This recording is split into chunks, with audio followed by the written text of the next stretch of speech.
ये बड़ी खबर आपको बता दें, यूपी पंचायत चुनाव टलने के संकेत दिख रहे हैं। ओबीसी आयोग ना बनने से आरक्षण प्रक्रिया अटकी हुई है। अप्रैल से मई में प्रस्तावित है त्रिस्तरीय पंचायत चुनाव। 6 सदस्यीय ओबीसी आयोग का प्रस्ताव शासन को भेजा गया है।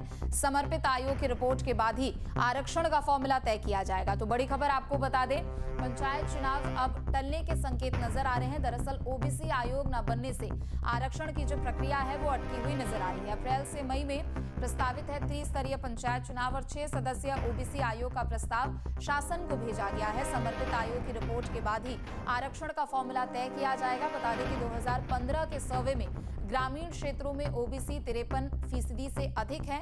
आयोग अगर बना तो 2 महीने में रिपोर्ट मिल जाएगी। तो मंत्री ओपी राजभर की भी ओर से ये कहा गया है कि आयोग अगर बन जाता है तो रिपोर्ट 2 महीने में आ जाएगी। लेकिन 2015 के सर्वे के मुताबिक अगर देखा जाए तो ग्रामीण क्षेत्रों में ओबीसी जो आबादी है वो 53% से ज्यादा है। अविनाश जुड़ चुके हैं ज्यादा जानकारी के लिए। अविनाश, फिलहाल अभी ऐसा लग रहा है कि पंचायत चुनाव टल सकते हैं क्योंकि आयोग का गठन नहीं हुआ है। हाँ, देखिए, निश्चित तौर पर हालांकि ये एक टेक्निकल कर सकते हैं कि पहलू है, लेकिन सब कुछ निर्भर करता है चुनाव आयोग के ऊपर। लेकिन क्योंकि जो एक प्रक्रिया होती है कि जो आरक्षण की प्रक्रिया होती है, अभी आरक्षण जो है इसमें तय नहीं हो पाया है और उसकी वजह यह है कि जो पिछड़ा वर्ग आयोग है यानी कि ओबीसी आयोग जो है वो गठित नहीं हो पाया है।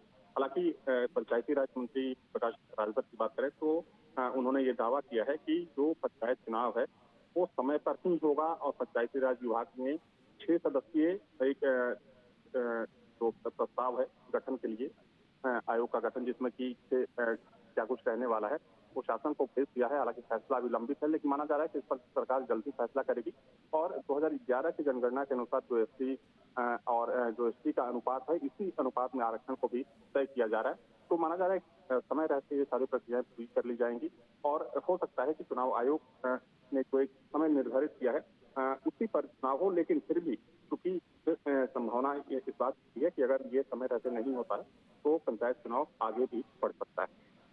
लेकिन अविनाश, कुछ दिनों पहले ये भी खबर आई थी कि 2021 में जब पंचायत चुनाव हुए थे तो उस समय जो आरक्षण का फॉर्मूला था शायद वो भी अपनाया जा सकता है।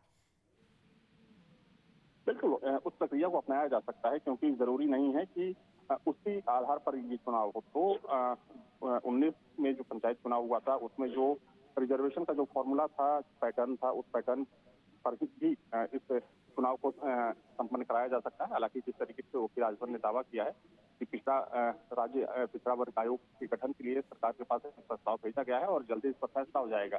तो अगर इस पर फैसला होता है तो नए अनुपात में यानी कि जो रिजर्वेशन का नया अनुपात होगा उसके हिसाब से पंचायत चुनाव कराया जाएगा। शुक्रिया तमाम जानकारी के लिए। आपके मोबाइल पर तुरंत आएगी ब्रेकिंग न्यूज। स्क्रीन पर सबसे पहले दिखेगी बड़ी खबर। देश दुनिया की हर खबर एक जगह। अब आपके मोबाइल पर तुरंत फटाफट इंस्टॉल कीजिए न्यूज नेशन ऐप और रखिए खुद को अपडेट।